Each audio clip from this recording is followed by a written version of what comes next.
본 방송에서 제공하는 투자 정보는 투자 판단에 대한 조언입니다. 방송에서 제공하는 주식의 가치, 가격 상승 및 하락에 대해서는 방송사에서 보장하지 않습니다. 실시간 정보 브리핑입니다. 국제통화기금 IMF가 재정점검 보고서를 통해 미국과 중국 정부의 급격한 부채 증가가 세계 경제와 다른 국가들의 타격을 줄 수 있다고 밝혔습니다. 미국의 국채 공급이 늘어나 다른 국가들의 차입 비용을 가중시킬 수 있으며 특히 88개국에서 선거가 치러지는 올해에는 정부 지출이 늘어나 상황이 악화할 수 있다는 우려를 덧붙였습니다. 크리스틴 라가르드 유럽중앙은행 ECB 총재가 워싱턴 DC에서 열린 피터슨 국제경제연구소 주최 대담에 나와 ECB의 유일한 책무는 물가 안정이지만 환율은 중요한 요인이라면서 환율이 인플레이션에 어떤 영향을 미치는지 살펴봐야 한다고 덧붙였습니다. 주요 7개국 G7의 재무수장들이 대이란 제재와 러시아 동결자산 문제를 협력한다는 내용의 공동성명을 발표했습니다. 러시아의 동결자산이 우크라이나 지원에 쓰일 수 있도록 가능한 모든 방안을 계속 논의할 것이며 무기를 획득, 생산, 이전하는 이란의 능력을 줄이기 위한 어떠한 향후 조치에도 긴밀히 협력하겠다고 밝혔습니다.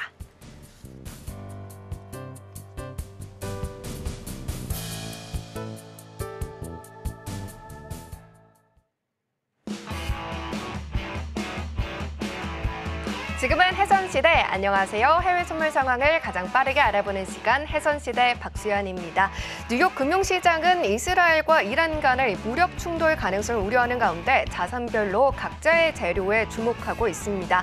기업 실적 시즌이 본격화됐지만 연준의 금리 인하 지연 가능성이 불거지면서 주가 지수는 신중한 양상을 보이고 있는데요. 특히 이번 주 미국의 금리와 달러 인덱스가 가파르게 상승하면서 부담을 줬지만 영원한 호재도 그리고 영원한 악재도 없다라는 유명한 격언처럼 오늘 달러 인덱스가 천정부지로 좀 치솟다가 일본과 한국 정부가 구두 개입에 나서면서 진성세를 좀 보여줬습니다. 그러면서 국내 증시도 모처럼 외국인의 수급도 확인할 수가 있었는데요. 잠시 후에 원달러 이야기 나눠보도록 하고요. 조금 전에 시작한 미국 증시는 모두 다 상승 출발했습니다. 자, 그럼 저희는 본격적인 시작에 앞서서 오늘의 주요 경제지표 일정 화면 통해서 만나보고 오겠습니다. 매주 공개되는 미국의 신규 실업수당 청구 건수 전주와 동일한 21만 2천으로 예측치를 하회했고 연속 실업수당 청구 건수는 181만 2천으로 전주 대비 증가했습니다. 필라델피아 연은이 집계한 4월 제조활동지수는 15.5포인트로 전월 대비 위축됐지만 예측치보다는 높게 나왔습니다. 잠시 후 23시에는 전미 부동산 중개협회가 집계한 미국 3월 기존 주택 판매량이 내일 오전 8시 30분에는 일본 3월 소비자 물가지수가 발표됩니다.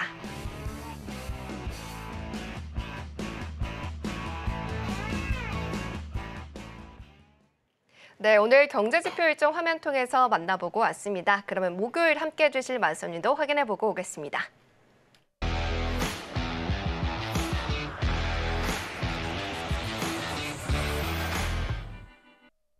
네, 목요일마다 정말 많은 분들이 기다리고 있는 해왕 마스터님 오셨습니다. 마스터님 어서 오십시오. 네, 시청자 여러분들께도 인사 부탁드립니다. 네, 안녕하세요. 2주 만에 뵙습니다. 해왕입니다. 네, 2주 동안 많은 일이 있었죠. 네, 뭐 이제 금리에 대한 인하 부분이 좀 다소 딜레이 될 것으로 보여요, 여러분들. 네, 이제 선거를 올해 앞둔 상황에서 금리 인하가 더 추가적으로 딜레이 될 수 있는 요소 자체가 조금씩 발견되고 있어요, 여러분들. 오늘 한번 서울경제 신세 이 해전시대 1시간 동안 가설을 한번 세워보죠, 여러분들하고. 어떤 가능성에 대한 부분과 과연 시장에 대한 트레이딩은 어떤 관점을 접근해야지 안정적으로 운영을 할 수 있는지에 대해서 같이 한번 확인하는 시간 가져보도록 하겠습니다. 1시간 동안 잘 부탁드립니다. 네, 정말 시장이 불안할수록 여러 가지 시나리오를 준비를 하고 그에 맞는 대응 전략을 세우는 게 굉장히 중요할 것 같은데요. 우리 해왕 마스터님께서 오늘 그러한 시나리오 빠지지 않고 다 챙겨주겠다라고 약속해 주셨으니까 저희 방송 끝까지 함께해 주시면서 전략들 놓치지 말고 담아가시길 바랍니다. 그럼 저희는 본격적으로 글로벌 이슈 화면 통해서 만나보고 오겠습니다.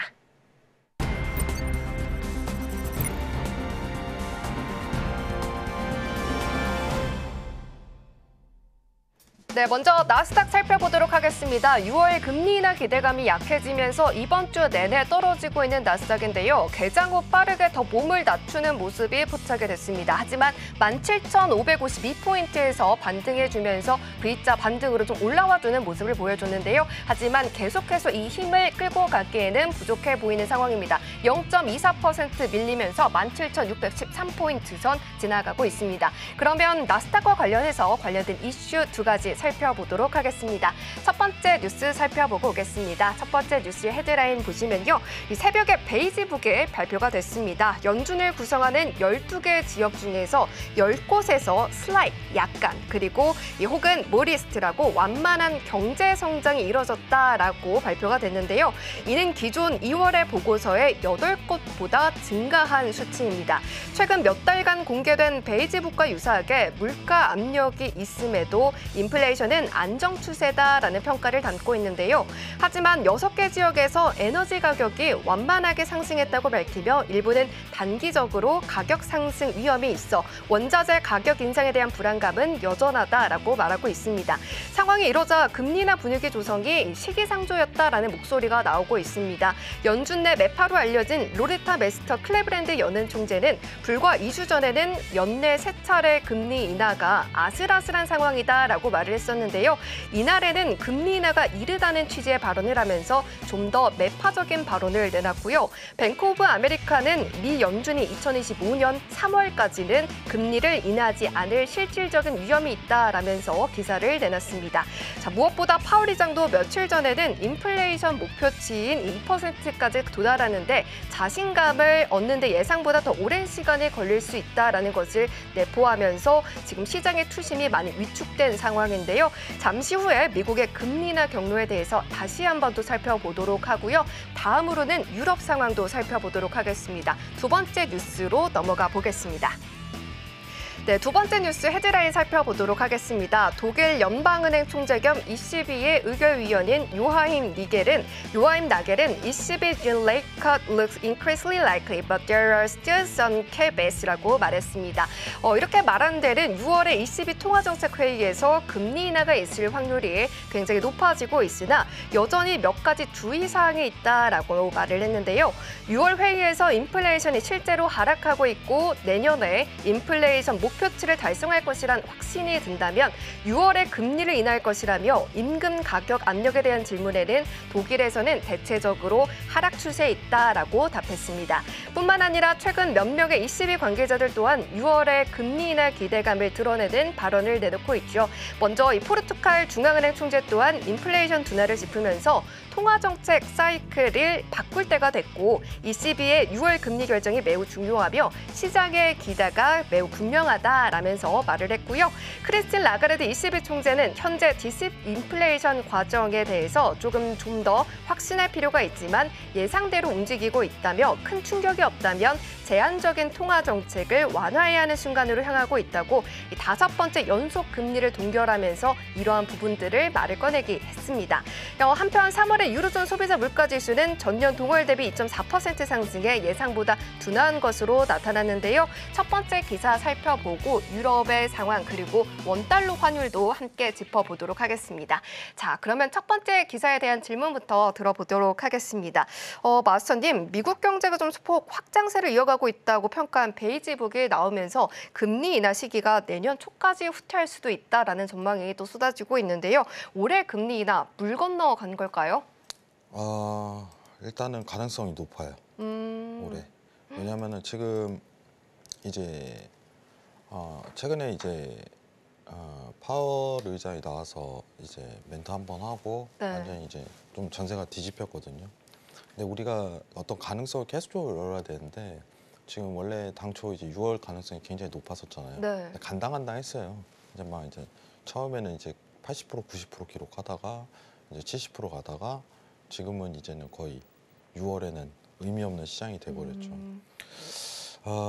제가 지난 2주 전에 그 얘기를 했었어요. 5월에 확정이 될 거다, 5월 전에는. 근데 지금 이제 금리에 대한 부분을 우리가 확정을 지어서는 안 된다. 이 얘기를 했었는데 네. 현실적으로 이제 경제 여건에 대한 부분도 맞겠지만은 저는 개인적으로 이제 선거를 앞두기 때문에 좀 금리 인하 자체를 시도 안 할 가능성도 굉장히 높다 이렇게 평가를 하거든요. 그러면은 연말 이후 12월도 가능성이 굉장히 높아지는 상황이고 지금 이제 금리 모니터링 상황에서는 이제 9월로 예측을 하고 있지만 네. 우리가 작년 이제 12월 때만 보더라도 3월에 금리 인하할 거야 이게 굉장히 우세했다가 막상 이제 4월 또 오니까 또 6월. 바뀌었고 9월로 6월로 아니 3월 오니까 또 6월로 바뀌잖아요. 그러다가 이제 또 이제 4월 넘어가니까 또 9월로 바뀌고 네. 좀 여기서부터는 좀 가설이에요, 여러분들. 가설적인 접근을 좀 열어놓고 봐야 되는데 선거 전에 좀 금리 인하 안 할 가능성이 굉장히 열고 봐야 될 것 같아요. 시장에서 지금 시장이 이제 조금씩 이제 무너지기 시작하잖아요. 네. 근데 이제 중요한 거는 금리 인하는 하되 좀 딜레이 될 거다. 그렇기 때문에 조정적인 측면이 미장에서는 당분간 더 추가적으로 열릴 가능성이 굉장히 높아요. 어제 그러면 조금 몇 달 전에 이런 기사가 있었던 것 같아요. 이 선거가 이뤄지는 11월 달 전에 막바지 9월 달에 인하를 하게 된다면 지금 파월 의장이 트럼프한테 몰매를 맞을 것이다. 이런 발언이 나왔기 때문에 6월에 금리를 못하면 올해 못한다라는 기사도 있었던 것 같은데 그게 조금 더 유력하다라고 보고 계신 걸까요? 일단은 정말 팩트로만 얘기를 하면은 네. 파월은 트럼프의 눈치를 안 봅니다. 전혀 안 봐요. 아예. 그래요? 예, 아예 볼 필요성도 못 느끼고. 음. 근데 중요한 거는 선거 이제 저는 이제 시장 사실 비관론자예요. 지금 시장 막 오르고 있잖아요. 네. 그래도 비관론자예요. 예, 시장은 무너질 거야. 이게 한번 전제를 깔고 가거든요. 근데 언제라는 측면에서 금리 인하 시기에 맞춰서라는 기준을 좀 내세우는 편이에요. 왜냐하면 과거 데이터가 그걸 말하기 때문에. 근데 지금 선거 전에 아무래도 시장에 대한 어떤 안 좋은 징조가 펼쳐진다면은 네. 굉장히 미국 상황도 좋지 않게 펼쳐질 가능성이 굉장히 높고 이걸 좀 무리하게 딜레이하는 경향이 저는 없지 않아 보여요. 뭔가 끼워 맞추기죠. 사실 지금 금리 인하해도 괜찮은데 네. 예, 시장이 확장세 들어가면 오히려 추가적으로 더 시장이 서포트 되게 금리 인하 들어가는 게 좋은데 네. 뭔가 끼워 맞추기 하는 분위기 있잖아요. 자꾸 물가를 언급해요. 근데 물가가 그렇게 나쁜 편은 아니거든요. 사실 2%대에서 이제 내외에서 움직이고 근데 좀 이제 페드에서 좀 억지 설정을 하고 있지 않을까. 선거를 앞두고 그런 분위기가 좀 보여요, 사실. 그러면 지금 인하를 해도 되는 상황이면 하면 되는 건데 왜 이렇게 자꾸 끼워 맞추기 식으로 미루고 있는 건가요? 선거 전에 아무래도 시장이 무너지는 걸 좀 방지하기 위함이 아닐까. 좀 제 개인적인 가설입니다, 여러분들. 예.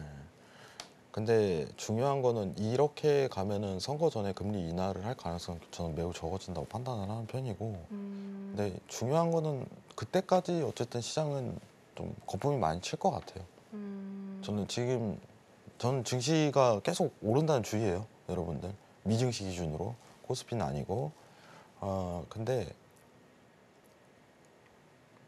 선거 전 이게 지금 유동성 장이랑 똑같은 현상이 계속 펼쳐지고 있거든요. 근데 우리가 기본적인 생각을 좀 해보자고요.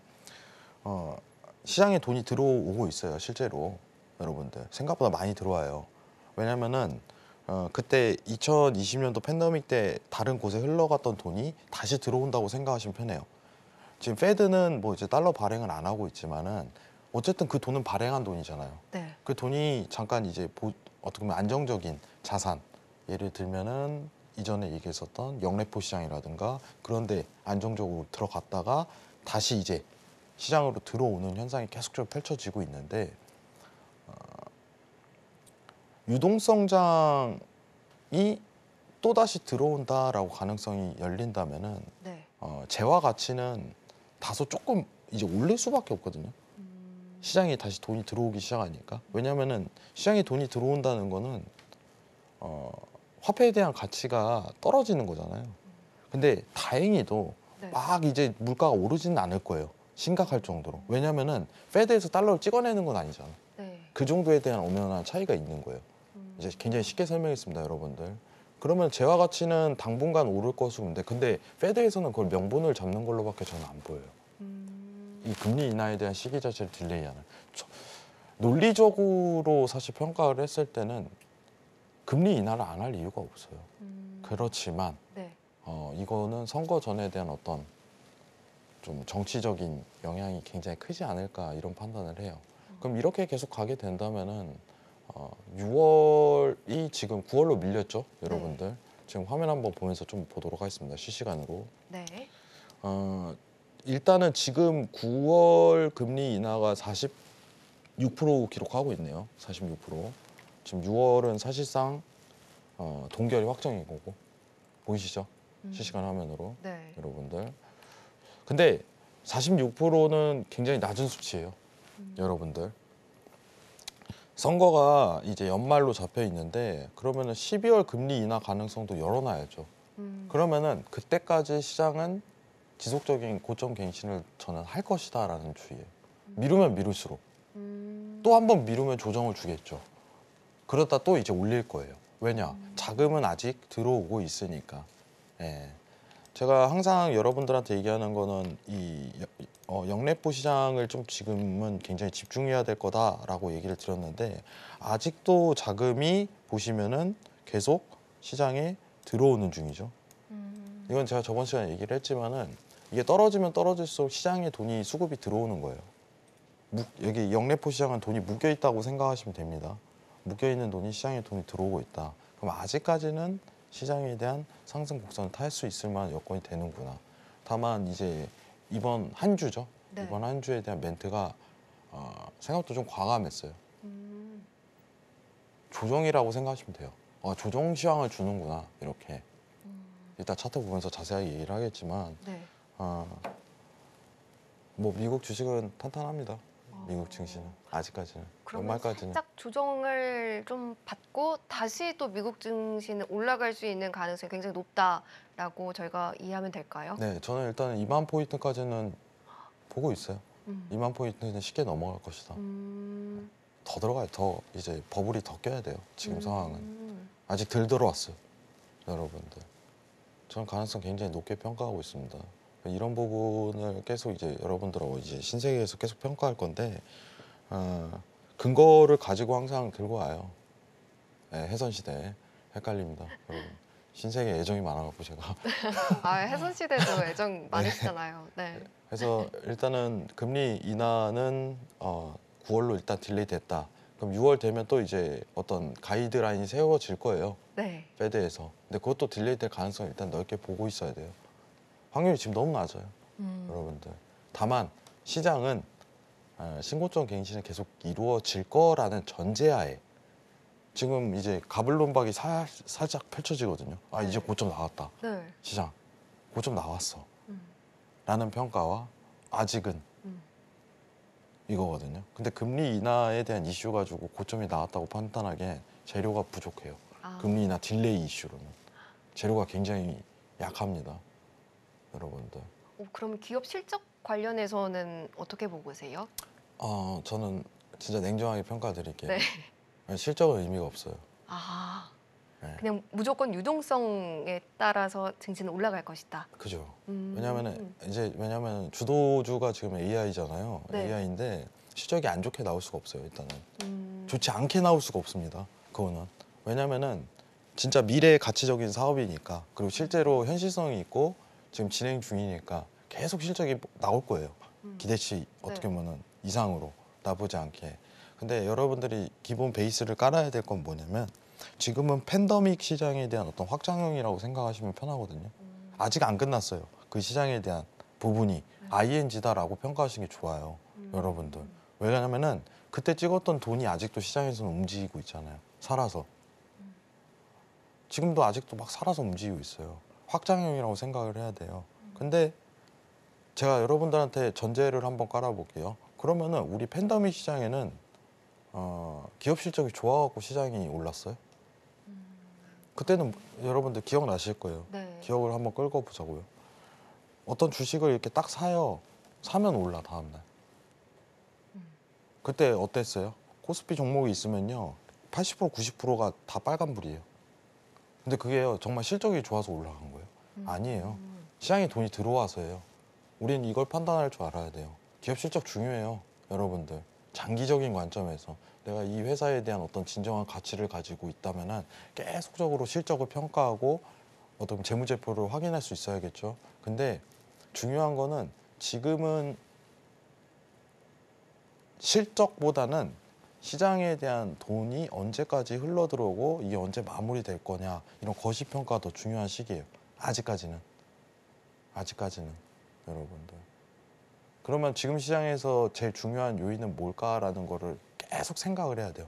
지금 환경, 매크로 환경은 과연 뭐가 시장을 좌지우지할 것인가. 코스피는 뭐 많이 하락했죠. 네? 여러분들. 아직 조금 더 떨어져야 돼요. 코스피는. 왜 그럴까요? 금리 인하가 딜레이 될수록 국내 시장은 최악입니다. 여러분들. 왜요? 외인 자금이 안 들어오잖아요. 유동성이 없단 말이에요. 네. 유동성이 떨어져요. 지금 박스피에서 계속 도는 거예요. 그 타이밍을 노려야 돼요. 시장 살릴 때 그 타이밍 자체를 노려야 되는데 지금 9월까지 미룬대, 여러분들. 그럼 한국은행 어떻게 하겠어요? 계속 동결하는 거예요, 그냥. 미국 눈치 보면서. 어쩔 수 없어요. 따라가야지. 네. 오히려 한국은행이 금리 인상을 하게 된다면 시장엔 좋아요. 실제로. 왜냐, 그 스프레드 폭이 줄어드니까 외인 자금이 조금씩 흡수되거든요. 근데 한국은행은 주식시장을 바라보고 금리 인상 인하를 하는 게 아니에요. 네. 우리나라 경제 전반적인 가계부채라든가 기업부채를 확인한 다음에 그걸 판단하지. 그럼 금리 인상을 할 일은 만무하다 이겁니다. 네. 근데 미국이 이렇게 펼쳐지면 국내 시장 수급은 와, 더 힘들어지겠네 라는 평가를 내세울 수 있겠죠. 올 한 해 박스피라고 생각하시면 편합니다. 지금 단순히 추가적으로 코스피가 완전히 이제 저점 깨고 무너지지 않는 이유는 미장이 그만큼 세서예요. 그나마 버티는 것뿐이에요. 그래서 네. 그래서 오히려 단기적인 관점에서는 코스피가 좀 나을 수도 있어요. 오히려 미장은 미국 주식은 이미 너무 고평가가 많이 돼 있기 때문에 조금 어떤 공포 이런 심리적인 부분이 굉장히 부담이 많이 갈 거예요. 단기 위주 트레이딩 하신다면은 국내 시장에 대한 수급 자체는 볼 게 많다고 봅니다. 연말까지. 그 부분만 좀 평가하시면 좋을 것 같아요. 이상입니다. 네, 일단 첫 번째 이슈 살펴보고 왔습니다. 금리 인하 단행 전까지 유동성 시장 계속해서 이어질 것이다라고 말씀을 해주시면서 연내 나스닥 2만 포인트도 도달할 수 있을 것 같다라고 전망까지 받아봤습니다. 자, 이렇게 첫 번째 기사 여기까지 정리해 보도록 하고요. 두 번째 기사도 살펴보고 오겠습니다. 두 번째 기사는 ECB와 관련된 기사였습니다. 이 미국과 다르게 ECB에서는 6월에 금리 인하에 대한 목소리가 조금 더 힘이 실리고 있는 상황인데요. 이 부분에 대해서도 한번 여쭤봐야 되겠죠. 마스터님, 유럽 국가들은 자체적으로 이 긴축 완화 사이클에 돌입을 하려고 하고 있습니다. 그렇다면 이제 달러 대비 통화 가치가 좀 하락할 수 있지 않나 이런 걱정 아닌 걱정을 저희가 또 할 수밖에 없게 되는데 유럽 입장에서는 완화 정책을 늦췄을 때 경기 침체에 대한 우려가 더 크기 때문에 6월에 금리 인하를 하겠다라는 결정을 내릴 거다라고 보고 계시는 걸까요? 네, 일단은 유럽이 미국보다 좀 더 서두를 가능성이 굉장히 높은데 중요한 거는 지금 여러분들이 판단하셔야 되는 건 지금 미국하고 유럽하고 같은 방향성을 가고 있다는 것만 인지하시면 좀 좋을 것 같아요. 같은 방향성을 가고 있다. 무슨 뜻이에요? 여러분들 예를 들어 볼게요. 미국은 가만히 있는데 유럽이 혼자 이제 금리 인하를 한다. 네. 앞으로 미국은 금리 인하할 계획이 없어요. 여러분들 그 전제를 한번 깔아보자고요. 근데 유럽이 혼자 금리 인하를 한다라고 열어버리면 어떤 현상이 펼쳐지냐면 여러분들 굉장히 간단하게 유로화에 대한 가치가 굉장히 하락하게 되는 현상이 펼쳐져요. 네. 그러면 이제 그 방향성은 추세로 이어져요. 차트에서. 근데 지금 이 상황은 뭐예요? 유럽이 금리를 인하라는데 미국이 금리 인하 안 해요? 네. 한대잖아. 딜레이만 됐을 뿐이지. 그럼 방향성 같죠. 그럼 무슨 뜻이에요? 달러에 대한 가치 자체가 한 방향성에 대해 달러 차트든 유로 차트든 어떤 한 추세만을 그리진 않는다라고 이제 베이스를 깔아야 돼, 시황적으로. 자, 그러면 지금 나오는 뉴스는 뭐예요? 6월 금리 인하 가능성 점점 커져라고 전제를 했을 땐 네. 달러 인덱스가 최근에 많은 상승을 했죠. 네. 근데요, 이게 다소 이제 주춤거릴 거다라는 가능성이 열리는 거예요. 어차피 저는 박스피라고 보고 있어요. 달러 차트 한번 보면서 여러분들 보도록 하겠습니다.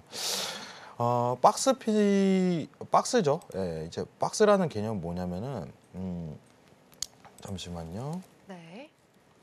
네, 일단 마스님께서 유로 입장에서 또 이제 달러 인덱스와의 상관관계를 또 말씀을 해주고 계십니다.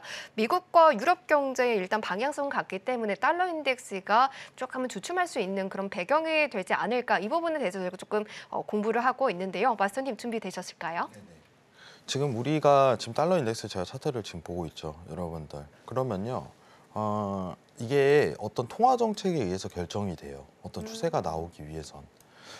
팬데믹 기간 동안 어떻게 보면 달러가 굉장히 상승했던 이유는 뭐냐면요, 유럽에서 있었던 어떤 통화 정책보다 미국이 너무 월등하게 세서예요. 그거를 판단할 줄 알아야 돼요. 근데 지금은 서로 금리 인하하겠대. 더 이상 이제 화폐 발행은 없어 라고 전제를 했을 때는 화폐에 대한 가치 자체가 이런 식으로 박스피를 이루게 돼요. 이거 보이시죠? 2015년에 있었던 달러에 대한 인덱스 1년 동안 이렇게 박스로 흐르게 되죠. 근데 지금 상황도 저는 마찬가지라고 보고 있습니다. 여러분들. 같은 방향성이죠. 그러면요, 이 안에서 크게 범주를 벗어나지 못하는 현상 자체가 펼쳐지는 거예요. 여러분들. 기준치를 세워야 돼요. 같은 방향성이기 때문에 가능한 거예요. 만약에 유럽이나 미국이 그냥 통화정책에 대한 변화 없이 누구같이요? 일본처럼 네. 통화정책 변화 없잖아요. 그렇게 일관성 있게 가게 된다면은 문제의 요소가 생겨요. 어떤 추세라든가 환율 변동에 대한 폭이 굉장히 넓어지게 되지만 지금은 아니란 말이에요. 아니다. 자, 그러면은 원달러가 최근에 이제 1,400원 돌파했다 막 하면서 사람들이 두려움이 자극하잖아요. 이건 단순히 굉장히 단순합니다. 예. 왜 그럴까요? 우리나라 시장이 안 좋아서 그렇구나 이렇게 판단할 수 있겠지만 아니에요. 최근에 달러가 다소 올랐기 때문이다 라고 평가도 할 수 있는 거겠죠. 근데 22에 대한 뉴스를 접목하게 된다면은 조만간 이제 달러가 고점을 찍고 한번 다시 박스피로 내려오겠구나. 왜냐? 미국보다 빨리 하니까. 미국보다 빨리 하니까. 그죠? 이 안에서 노는데. 어차피 미국 딜레이 되는데 미국보다 더 빠른 어떤 금리 인하 신호를 내보내게 된다면은 시장이 즉각적으로 반영될 거고, 그럼 이 박스피 안에서 달러는 떨어질 거다. 그러면은 원달러는 어떻게 돼 있어요? 원달러 떨어지겠죠. 자동적으로. 우리가 지금 알고 있어야 되는 게 뭐냐면은 네. 우리가 흔히 이제 원달러 차트라고 하는 거는 이제 표기법이 좀 잘못됐어요. 여러분들. 미국 차트랑 이제 어떻게 보면 우리 원화 차트랑 같이 보려면 여러분들 이 차트를 보는 게 맞아요. 이 차트를. 어떤 차트인가요? 정확하게 이게 원달러 차트예요. 음. 우리가 보던 거랑 생소하게 다르죠? 네. 그건 뭐예요? 달러 원 차트예요. 이 표기법에 따라 굉장히 달라요. 표기법에 따라. 근데 지금 한번 보세요. 원달러 차트를 보면은 0.00072 하나. 여러분 말하기 굉장히 힘들어요. 그죠? 네. 예. 그래서 달러 원 차트를 보는 거예요. 왜냐면은 보기 편하니까 직접법을 쓰는 거겠죠. 자, 달러 원 차트 볼까요? 네. 자, 그러면은 최근에 올랐던 어떻게 보면 1,400원대 어떻게 보면 달성 이후에 대한 추가적인 돌파는 회원님 있을까요? 라고 전제를 한다면 저는 없다고 봅니다. 다시 내려올 거예요. 예.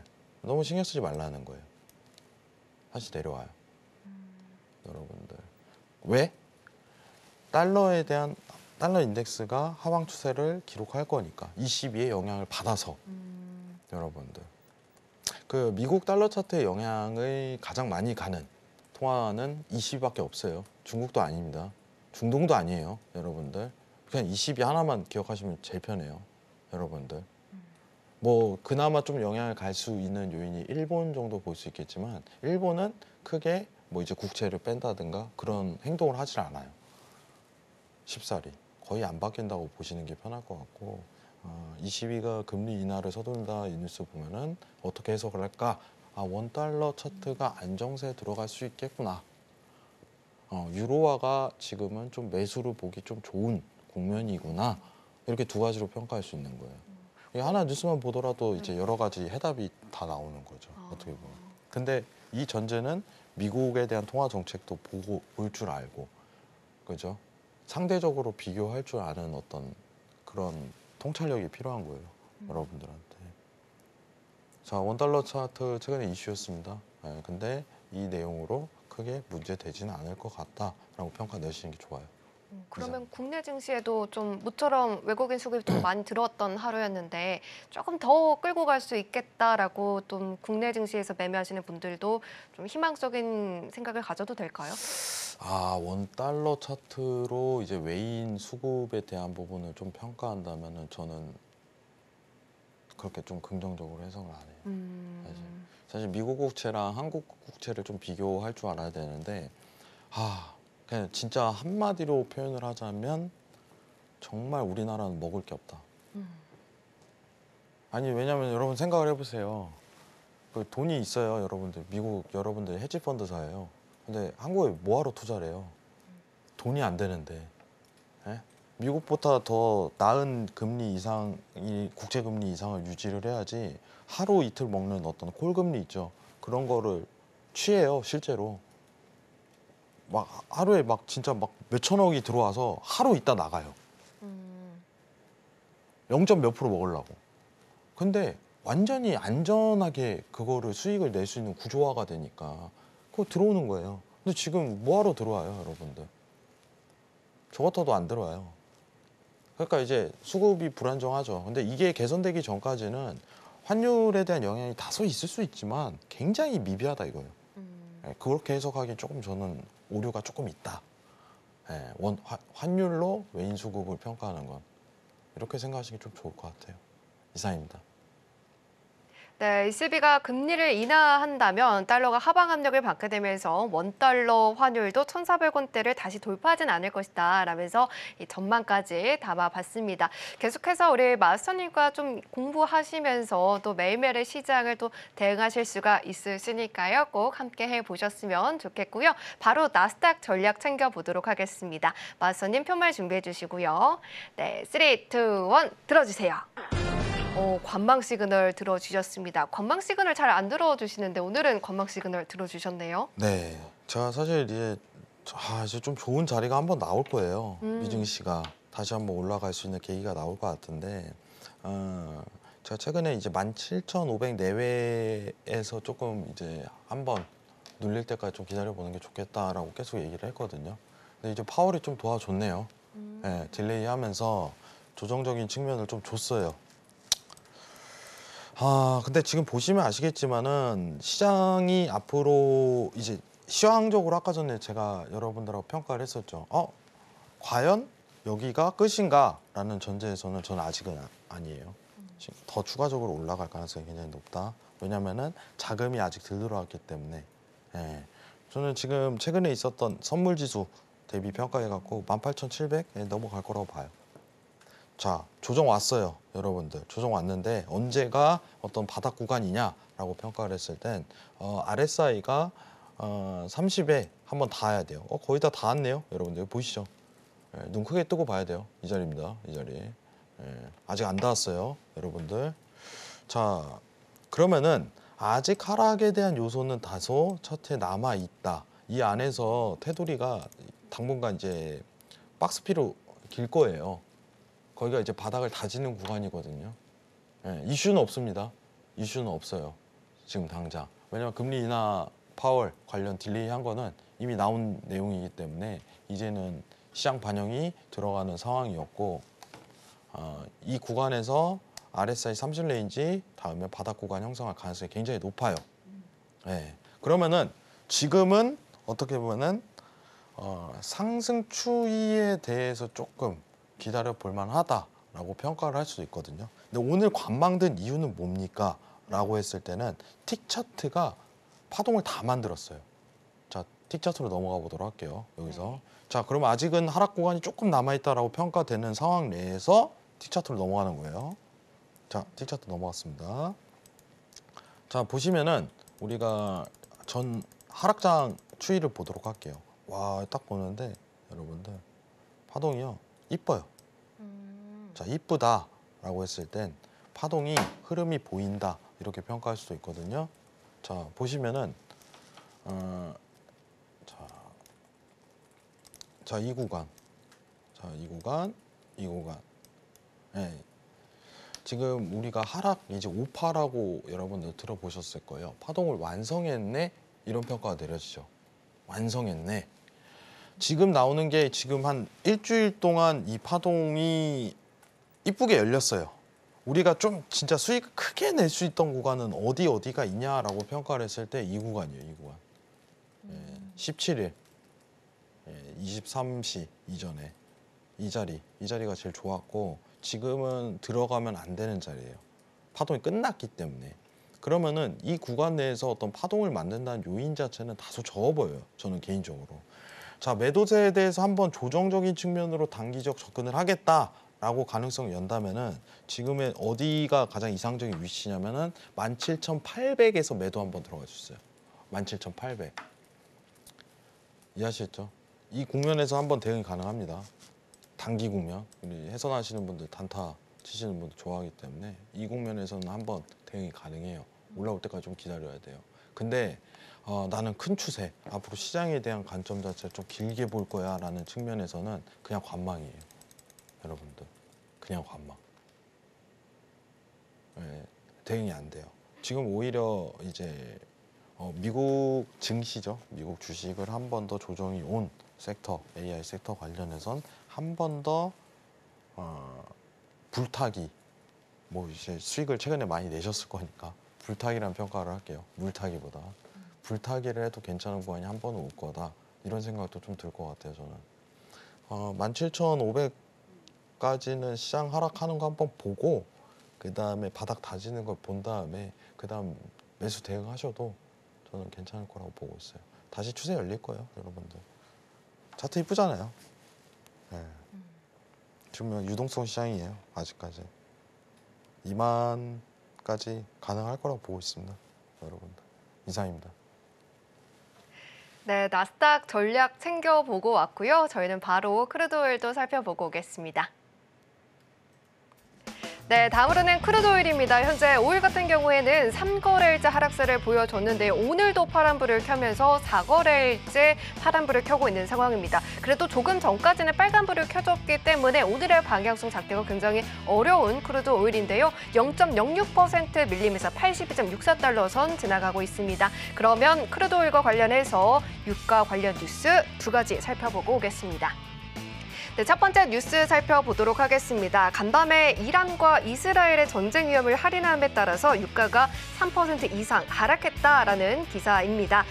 소강 상태가 좀 이어지면서 지정학적인 위험에 조금은 쉬어가는 모습을 보여주고 있는데요. 레바논 무장정파 헤즈볼라가 이스라엘 북부의 커뮤니티 센터를 드론으로 공격하면서 18명이 다쳤다라는 소식이 전해졌지만 시장은 잠잠했습니다. 한편 이란에 대한 경제 제재 가능성은 여전히 지켜봐야 할 요인으로 유럽연합 27개국 정상들은 이스라엘을 공격한 이란에 대해서 추가 제재 방안을 논의하고 있는데요. PVM 애널리스트는 이스라엘이 지금까지 자제력을 보여주면서 트레이더들이 전쟁 프리미엄을 일부 언와이딩하고 있다라고 평가했습니다. 자, 그럼 바로 두 번째 기사도 살펴보도록 하겠습니다. 네, 이런 가운데 뱅크 오브 아메리카가 유가 전망을 상향 조정했습니다. 이스라엘과 이란이 직접 전쟁을 하게 된다면 국제 유가가 더 오를 것이다라고 전망했는데요. 구체적으로 동국가들의 적대적인 행위가 에너지 인프라에 영향을 미칠 수 있는 전쟁으로 발전이 되면 국제 유가는 배럴당 30에서 40달러가 추가로 또 오를 수 있다라고 내다봤습니다. 이어서 2분기에 브렌트유와 WTI는 각각 130달러 그리고 123달러까지 치솟을 수 있다라고 기대하고 전망을 구체적으로 또 제시를 했는데요. 계속해서 어떤 전략을 오늘은 또 챙겨봐야 되는지 바로 기사 살펴보고 전략 살펴보도록 하겠습니다. 자, 마스터님 기사 살펴보고 왔는데요. 5일 같은 경우에는 바로 전략 들어보도록 하겠습니다. 자, 마스터님 편말 준비해 주시고요. 네, 3, 2, 1 들어주세요. 매도 시그널 들어주셨습니다. 매도 시그널 들어주신 이유 뭘까요? 네, 사실 이제 지정학적인 리스크가 있지만 뭐 이제 공급이나 수요적인 측면에서는 큰 변화성은 저는 못 느껴요. 그렇기 때문에 지금은 이제 고점 형성하고 이제 박스레이지의 이제 하락 추세로 좀 전환되는 분위기다. 이렇게 평가하는 게 좀 좋을 것 같은데 지금 추세는 사실 이제 이뻐요. 예, 나쁘지 않아요. 보시면은 차트 한번 보도록 할게요, 여러분들. 지금은 사실 이제 유가 같은 경우는 좀 기술적 분석을 좀 우위선상에 두고서 대응하는 게 제일 좋아요. 지금 보시면은 자, 여러분들 여기 일목균형표 보이죠? 화면. 자, 왼쪽 위에 한번 같이 보도록 하겠습니다, 시청자분들하고. 제가 볼 거예요. 자, 뭐라고 써 있어요? 전환선, 기준선, 네, 선행 스팬 1, 2, 뭐 이제 추가적으로 후행 스팬 있겠죠. 네, 저는 후행 스팬 잘 안 봅니다. 실제로 이제 차트 볼 때 후행 스팬에 대한 효율성 자체는 극한으로 떨어져요. 여기서 제일 중요한 건 뭐냐면은 이제 추세를 볼 때 이게 추세가 끝났나 아니나 확인하는 국면 자체에서 잘 활용도가 높은 건 기준선하고 전환선이에요. 이 두 개를 잘 봐야 돼요.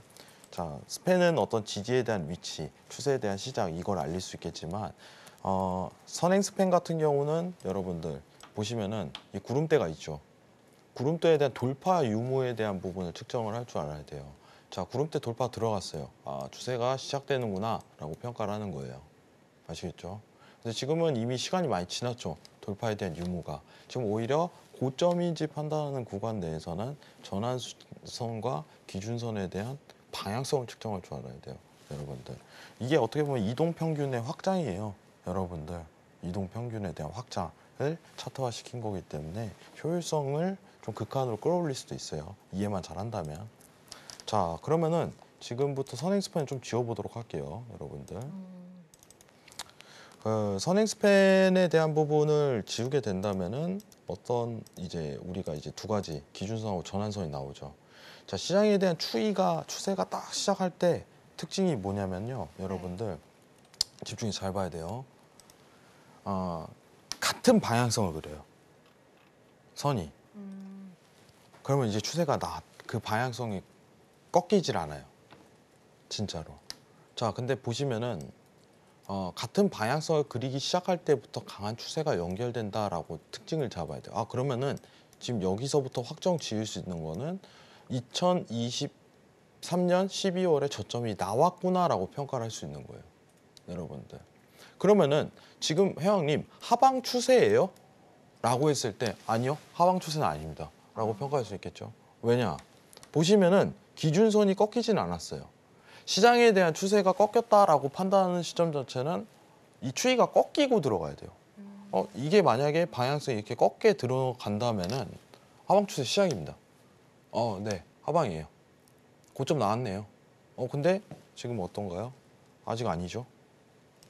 네, 아직 아니죠. 하방 추세는 아닙니다. 고점이라고 판단은 안 되는 자리입니다. 다만 시황적으로 박스피로 보여요. 네, 박스피로. 근데 이제 우리가 여기서 확인을 해야 된 건 이제 스팬까지는 하락할 가능성이 굉장히 높다라고 평가하는 거예요. 자, 우리 여기서 첫 번째 기억할 거 뭐예요? 여러분 앞으로 차트 볼 때 네. 추세가 여기서부터 같은 방향성 시작하는 시점 있죠. 네, 이때부터 하방 추세가 세게 들어갑니다. 그럼 이때 고점이라고 판단하는 거예요. 자, 여기서 이제 꺾고 들어가죠, 여러분들. 야, 자, 이때 저점이 나왔구나라고 판단하고 이제 상승 추세 시작이다. 자, 조만간 이거 나온다. 나온다라고 가정 열잖아요. 그럼 하방 추세 시작이다. 계속 내려가겠네, 또. 이렇게 판단할 수 있겠죠. 근데 지금 아니죠. 네. 그럼 이걸 단순히 조정적인 측면으로 봐야 돼요. 아직까지는. 이해하시겠죠? 이거 조정 측면으로 봐야 된다 이겁니다. 하방에 대한 추세로 보는 게 아니에요. 굉장히 간단하죠. 자, 네. 그러면은 선행 스팬 추가해 볼게요, 여러분들. 자, 선행 스팬을 보면은 지금 추가가 됐죠. 자, 우리가 1차적으로 이제 지지받는 구간 자체가 이제 기준선 위치에 있어요. 지지받았네. 그러면은 지금 떨어질 수 있는 가격대 위치가 최하점이 77.50이다. 네, 상단이 80.50이다. 아직까지는 하방이 우위다. 하방에 대한 부분이 더 추가적으로 내릴 수 있는 구간은 남아 있다라고 평가를 하는 거예요. 자, 우리가 이 일목균형표 가지고 딱 다시 한번 판단을 해보겠습니다. 자, 고점이다 이건 아니에요. 고점이다. 기술적 분석으로 고점에 대한 판단 여부는 전환선이 하방으로, 기준선이 하방으로 꺾여야 된다. 지금 상황에서 아직 안 꺾였다. 네. 그러면 조정적인 측면으로 일단은 바라봐야 된다. 그러면 하락에 대한 지지 받을 수 있는 구간이 두 구간 나오는데 80.00 그리고 77.50 1차 지지, 2차 지지 이렇게 평가할 수 있겠죠. 그럼 아직까지는 82달러죠. 내외에 있으니까 추가적인 하방에 대한 자리는 남아있다라고 평가를 내리고 들어가는 거예요.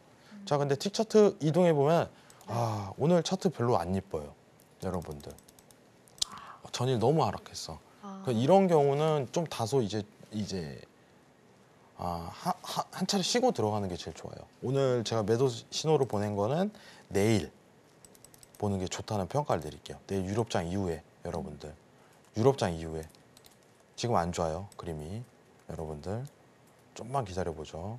지금 여러분들이 좀 보시려면은 추세 자체를 이제 83달러까지 좀 치고 올라왔을 때 그때부터 매도폭을 한 번 더 보는 게 이상적이에요. 레인지를. 83에서 84 이 구간 레인지. 지금 이동평이 계속 변하기 때문에 여러분들 지금 시장 트레이딩 관점으로는 83.50, 84 이 레인지 구간에서 매도 측면 한 번 더 바라보는 게 가장 이상적인 매매지.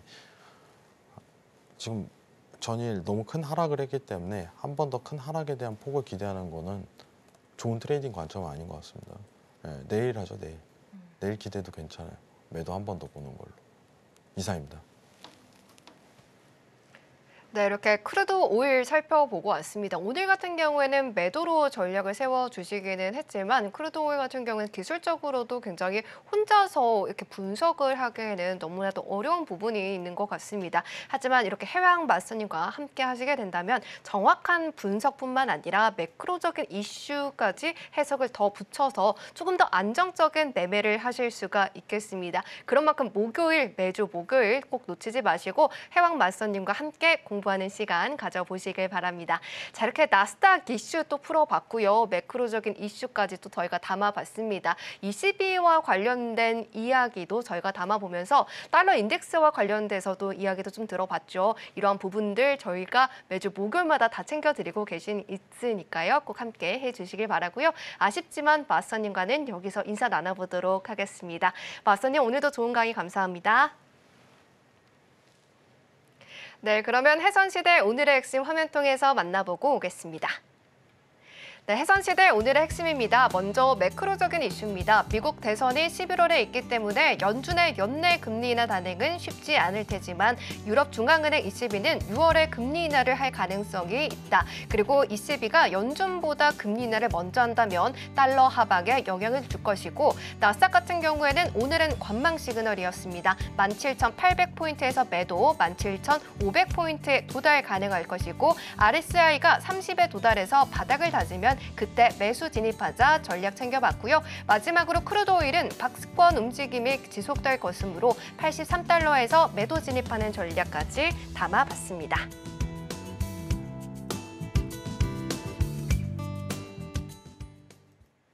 네, 본 방송에서 제공해드린 정보는 투자 판단에 대한 조언일 뿐 해당 상품의 가치와 수익률을 보장하지는 않습니다. 끝으로 서울경제TV와 해선시대는 자본시장 통합법을 준수하고 있습니다. 1:1 투자 상담 그리고 유사 수신행위, 기타 문의가 영업행위 등 모든 불법 사항을 엄중히 금지하고 있습니다. 오늘 저희가 준비한 소식은 여기까지입니다. 시청해주신 여러분 고맙습니다.